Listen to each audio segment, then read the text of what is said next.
Iran மற்றும் Israel இடையே போர் உச்சகட்டத்தை எட்டியிருக்கக்கூடிய நிலையில பாதிக்கப்பட்ட மக்களுக்காக இந்தியா தன்னுடைய முதற்கட்ட மருத்துவ உதவிகளை அனுப்பியிருக்கிறது. இது தொடர்பான கூடுதல் விவரங்களையும் செய்தியாளர் ரமேஷ்குமார் வழங்க கேட்கலாம். ரமேஷ்குமார் வணக்கம். இது குறித்த விவரங்களையும் பதிவு பண்ணலாம். ரமேஷ்குமார், மத்திய கிழக்கில் தொடர்ந்து போர் நீடித்து வருகிறது. ஈரான் மீது இஸ்ரேல் மற்றும் அமெரிக்காவின் கூட்டுப்படைகள் தொடர்ந்து தாக்குதல் நடத்தி வருவதால் ஈரான் மிகப்பெரிய பாதிப்புக்கு உள்ளாகி இருப்பதோடு பல உயிரிழப்புகளும் ஏற்பட்டு வருகின்றன.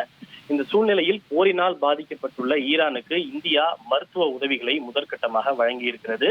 மனிதாபிமான அடிப்படையில் இந்த மருத்துவ உதவிகளை இந்தியா வழங்கியிருக்கிறது. இவற்றில் மருந்து, மாத்திரைகள், அதே போல மருத்துவ உபகரணங்கள் உள்ளிட்ட அனைத்தும் இதில் அடக்கம். ஈரானை சார்ந்த ரெட் கிரசன்ட் என்ற அமைப்பிடம் இந்த மருத்துவ உதவிகளை இந்தியா வழங்கியிருக்கிறது. இந்த உதவிகளை பெற்றுக் கொண்டிருக்கக்கூடிய ஈரான் தரப்பு இந்திய மக்களின் அன்புக்கு நன்றி தெரிவிப்பதாகவும் ஈரான் தரப்பு தெரிவித்திருக்கிறது. போரினால் பாதிக்கப்பட்டிருக்கக்கூடிய ஈரானுக்கு முதல் நாடாக ரஷ்யா தான் மருத்துவ உதவிகளை வழங்கியது.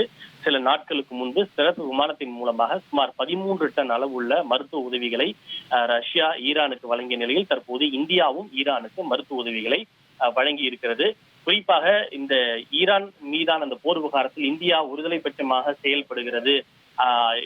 கொல்லப்பட்ட ஈரான் உச்ச தலைவராக இருந்த கமெனியின் மறைவுக்கு கூட இந்தியா இரங்கல் தெரிவிக்கவில்லை, கண்டனம் தெரிவிக்கவில்லை என்று தொடர்ந்து காங்கிரஸ் உள்ளிட்ட எதிர்க்கட்சிகள் கண்டனம் தெரிவித்து வரும் நிலையில் மனிதாபிமான அடிப்படையில் அந்த மக்களுக்கு தற்போது இந்தியா மருத்துவ உதவிகளை வழங்கியிருப்பது முக்கியத்துவம் வாய்ந்ததாக பார்க்கப்படுகின்றது.